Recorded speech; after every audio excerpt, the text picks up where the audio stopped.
this talk is on the defects of samsara, and it is the fourth of a series. That the series is titled the Four Thoughts That Turn One's Mind to the Dharma, meaning that contemplating these four thoughts encourages us to study and practice the Dharma more than we are doing at the present time, and to not be so distracted by the diversions of worldly life. And I'm going to give this fourth talk here a little bit differently than it's usually given. And my sources for this talk are, first of all, a talk that is on the internet that was given by the Karmapa, and it's on the four thoughts that turn the mind from samsara. And if you would go to kagyuoffice.org, you could find it there. The other is I'm going to talk a little bit about the six realms of samsara as psychological states, which is the way that Trungpa Rinpoche introduced them. They're more than psychological states, but it helps us understand our psychology, and it helps us understand a little more about these six realms if we can relate to them in terms of our own psychological experience in this lifetime. So this contemplation is intended to reduce our focus on achieving conventional happiness in this life or our next life. That it helps us refocus on attaining lasting, permanent happiness, which is, of course, the goal of Buddhism, which is developing our Buddha nature to the point that we have become a fully enlightened Buddha. So this contemplation starts by looking into our present life and our present circumstances. And everybody, all beings want to be happy. No one really wants to suffer if they can avoid it. Unfortunately, the pursuit of happiness is usually counterproductive because of karma. That whatever it is we do to obtain temporary happiness, that much of what we do plants the seeds of karma, which will result in future suffering, either in this life or most likely in future lives.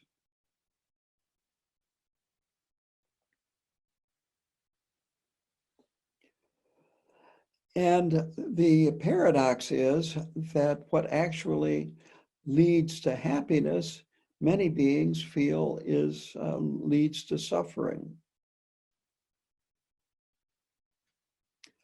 What leads to happiness is Buddhist practice, engaging in loving kindness in our relationships with other beings, practicing compassion, letting go of the 5 afflictive states of mind, practicing the 6 perfections.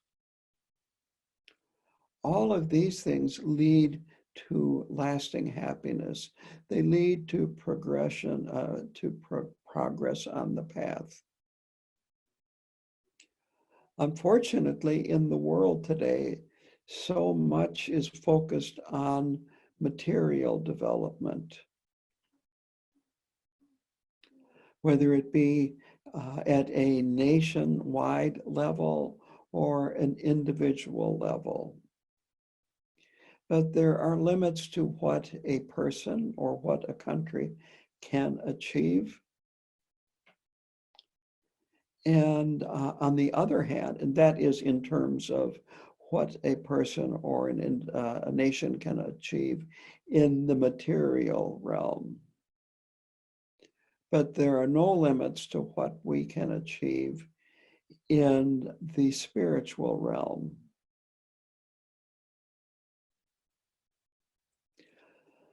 So ordinarily in samsara, this worldly existence, the conventional thinking is that happiness comes from fulfilling material desires.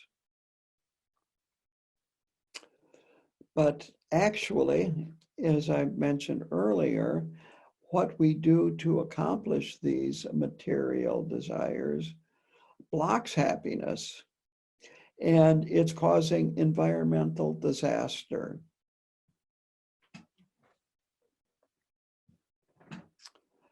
That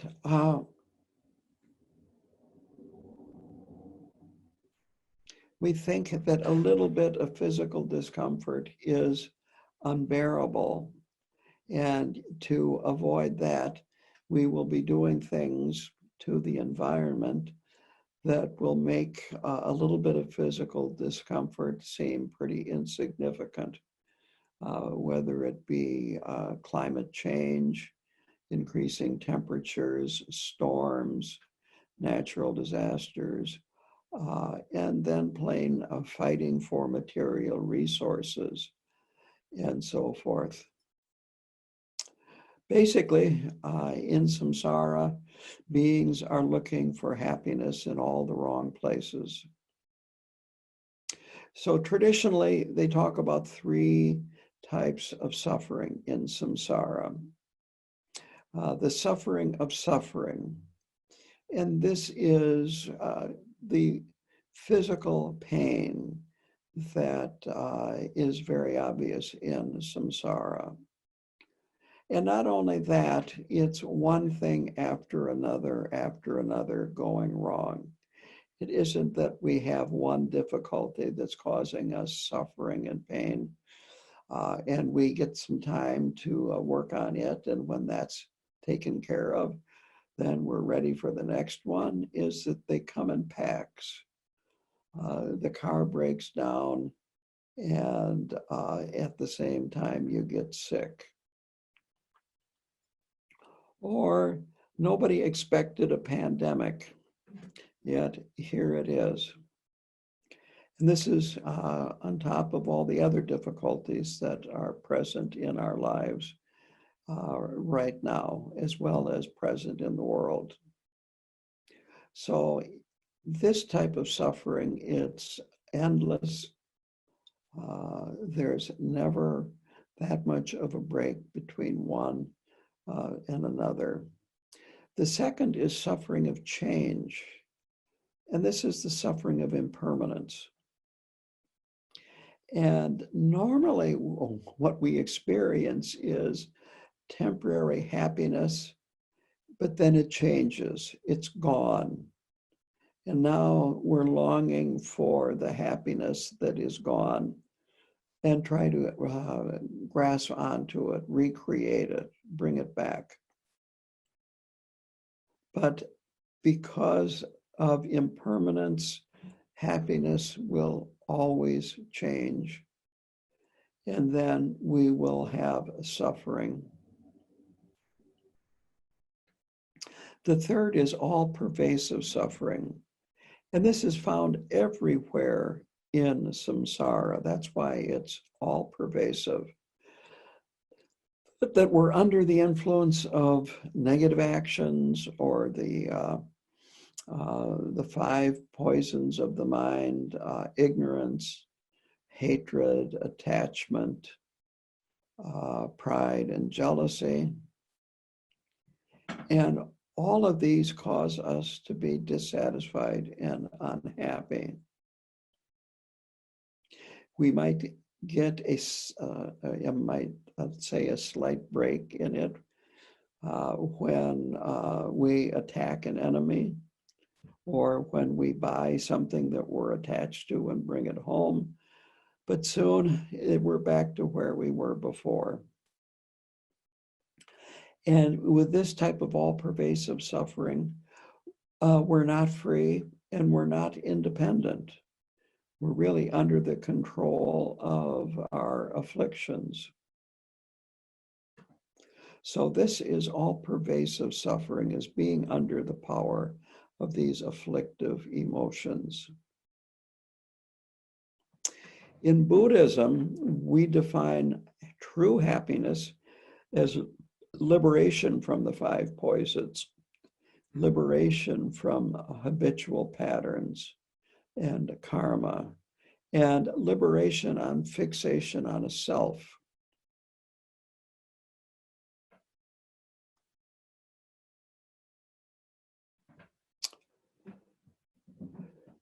So there's lots of things that we need to liberate ourselves from.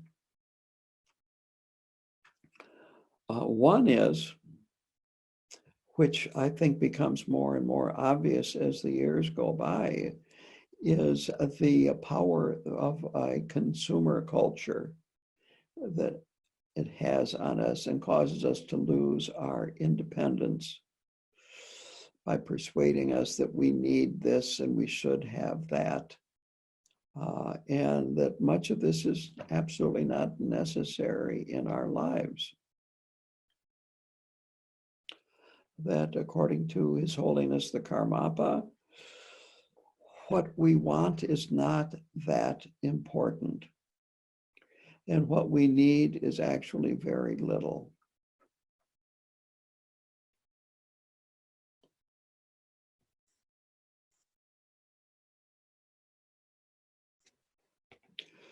So the happiness that we seek outside of us is actually inside of us. It's in the form of inner peace and contentment.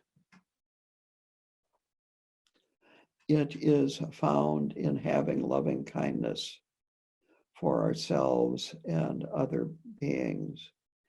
And these are limitless. There's no material boundary on these. And this can never be found in external things. So this is a very important point to make. That the Dharma helps us understand our afflictions, and it helps us work with our afflictions, and it helps us free ourselves from our afflictions.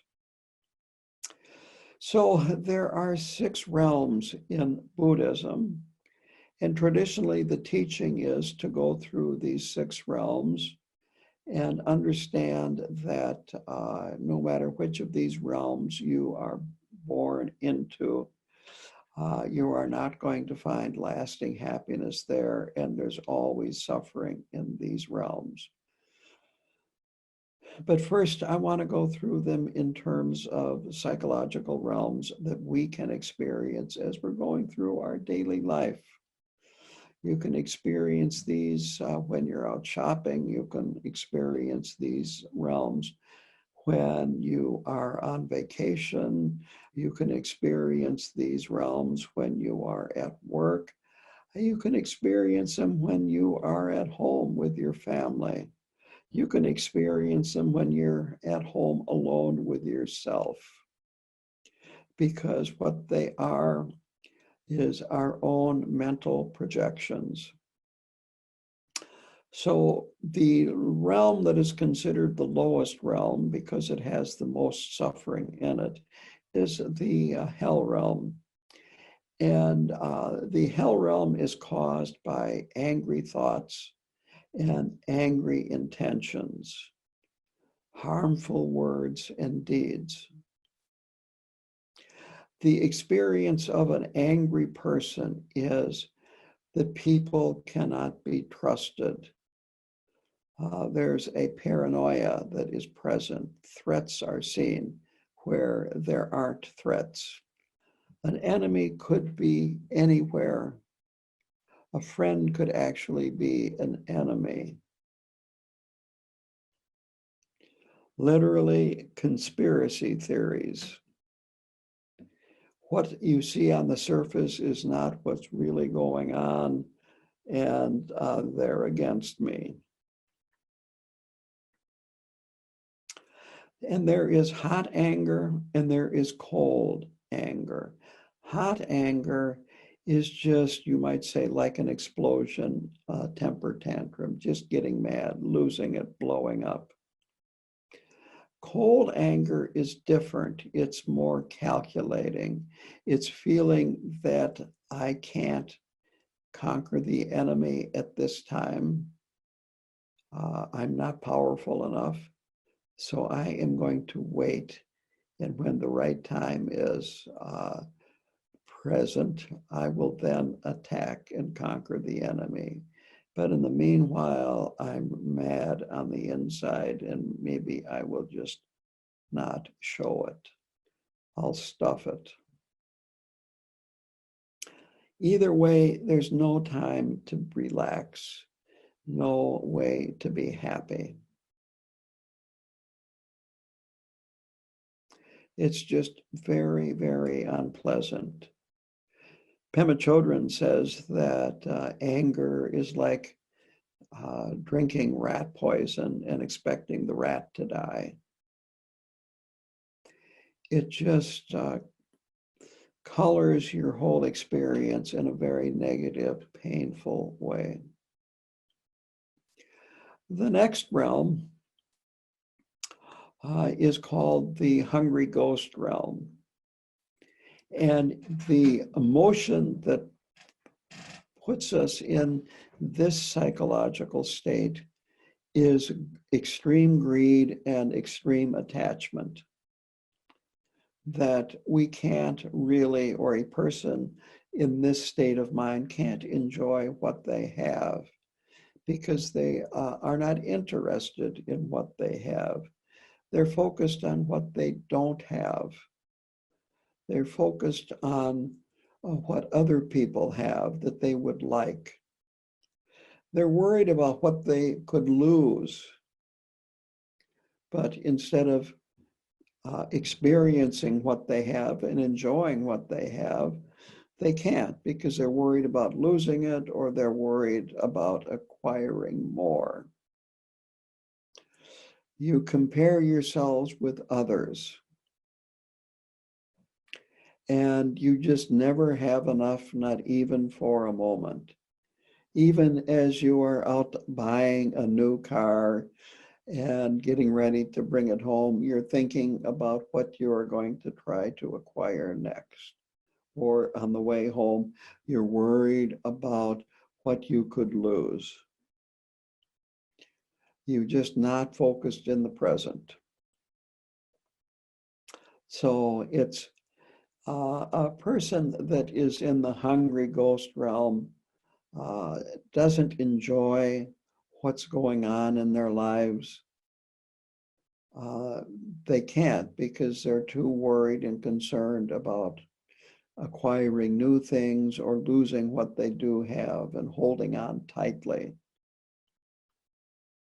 The animal realm, the predominant klesha or afflictive emotion is ignorance, as in ignorance, denial, indifference, not caring.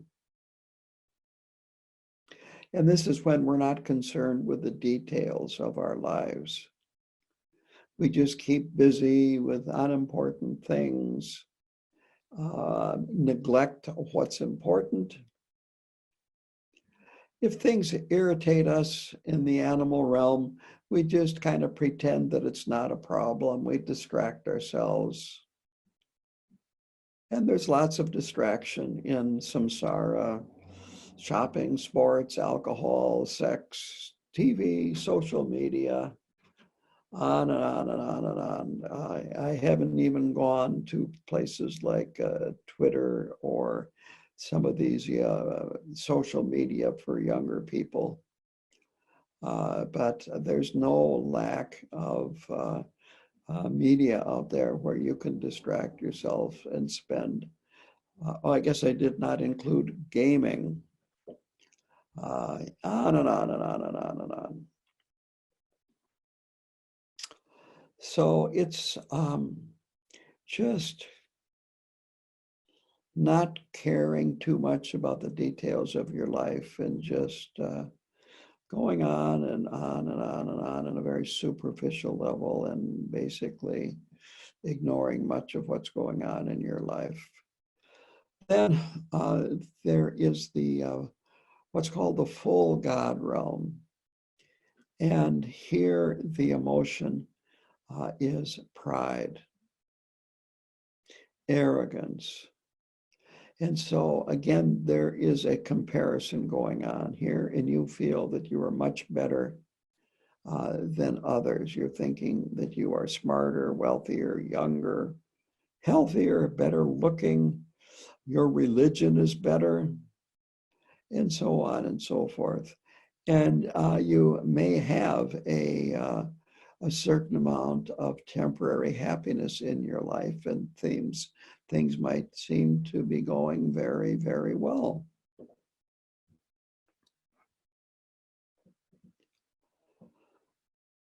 Maybe you've got you really think that your partner is really good looking. If your partner is a woman, you think that she is just fantastic. And if your partner is a man, you think that he's really handsome and smart and da da da da da. And maybe you live in mansions and so on and so forth. And it seems like you're on top of the world, and politicians want to court you so that you can make big donations to their campaign, and then in exchange for that, you get to tell them what you think they should be doing in Washington, on and on and on and on and on. Then there's the jealous God realm, and the jealous gods aren't as powerful as the full gods, but still they have very pleasant lives. But since they're not as powerful as the full gods, they suffer from jealousy and competitiveness and strife, feelings of not being where you deserve to be. And so the human realm, within the human realm, is characterized by what Chogyam Trungpa called the poverty mentality. And that is that we want more, but none of these other emotions are overwhelming this poverty mentality. It's not overwhelming greed. It's not overwhelming arrogance. It's not overwhelming anger, and so forth. But we still feel that we do not have enough. And all you have to do is look at advertising, whether it be print advertising, advertising online, advertising when you are watching TV or whatever, that it's playing off of people's feelings of their lacking in something. And if they would buy this product, that would take care of whatever this particular product will solve in terms of lacking. So I've talked about a restaurant experience for these 6 realms. And so I did this in an earlier talk, but I'll repeat it here. So you are with a bunch of friends, and so you decide to take them to a restaurant and treat them, because you're feeling that you want to show off your wealth. You have some arrogance here, and you want to show off your good taste. So you take them to a good restaurant. And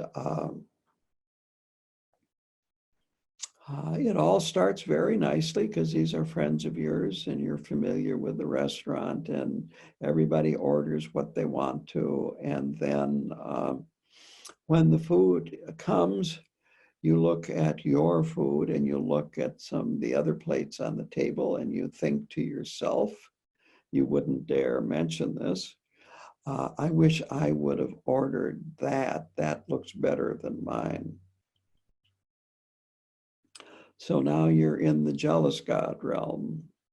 And then when you taste your food, you feel that it wasn't cooked well enough for you. Maybe it was burnt, or maybe the meat was overcooked or whatever. And so you get mad at the waiter and you tell him what you think and you tell him to take it back and da, da, da, da, da. Now you're in the hell realm. And then while you're waiting for them to bring your new meal, you bring out your cell phone and you start doing social media because you just want to ignore the whole thing. It's gotten too intense. You don't even want to talk to the other people at the table with you. They're eating. So now you're in the animal realm. And then finally, when it's all said and done, everybody is done eating, and everybody gets up. You don't leave a tip to the waiter because you're feeling too greedy and mean. So now you have gone through all the different realms. You went there to begin with because you were hungry, which is the human realm. You visited all 6 realms in one meal. And if we understand these realms and how quickly we can go from one to another, you could do this analysis of yourself at home with family, out shopping, at work, at the work site, and so forth. We go through these all the time. And again, we aren't doing this because we are independent. We go through these because we are under their influence. We are controlled by them. So now in the actual human realm, here are types of suffering that all human beings are subject to. It doesn't mean that all human beings will experience these, but there's war, famine, disease, poverty, environmental degradation, climate change, dwindling resources, discrimination based on race, ethnicity, sex, religion. There's lack of justice. There's plenty of unfairness in the world, premature death, lack of equal access to basically everything and anything that's desirable. Nobody feels they're getting enough here in this human realm. And then there's birth, old age, sickness, and death. That all human beings die. And at birth, basically, that guarantees that you are just hanging around long enough till you die. And if you live long enough, you'll suffer old age. And then there's sickness, which is this pandemic demonstrates quite well.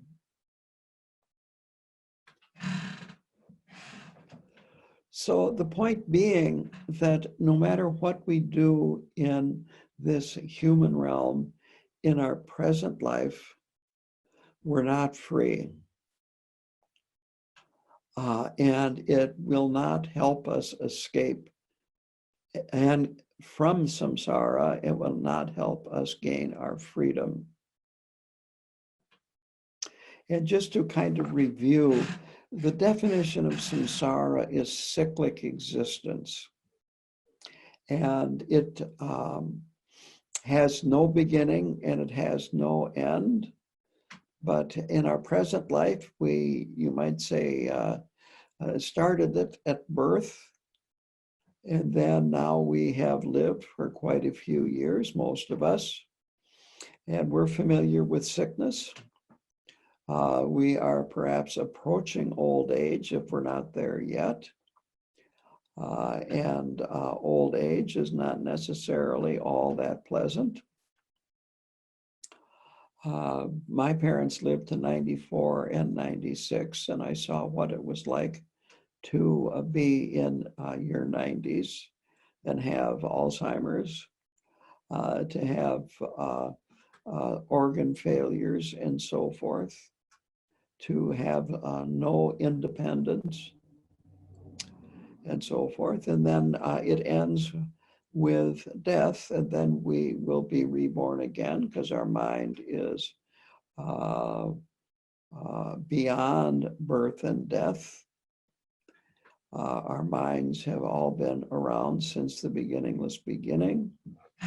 And so at death, we merely start a new phase, which leads to rebirth. And then again, old age, sickness, and death, and then rebirth, and so forth endlessly. And so it's important to realize that sticking around lifetime after lifetime after lifetime has caused us huge amounts of suffering. And our next life might have more suffering in it than our present life. And that now is the time to shape the direction that our future life will take. Because we can make a difference. Dharma gives us the tools to make a difference in the direction that this life goes and that our future lives go in. So that's the important message of this particular teaching. Now, as I said, traditionally they talk about being reborn in one of these 6 realms in our next lifetime. And so I will go through this very, very briefly. As we go through our present lifetime, our actions of body, speech, and mind all create karma. And one part of karma is habitual patterns. Another part is mental conditioning. And we bring in karma from our previous lives. Now, the very fact that we have been born in the human realm indicates that we've had very good karma, that we have created a lot of very good karma in past lives. But as we go through our life, we accumulate more karma, and our experience solidifies more and more and more.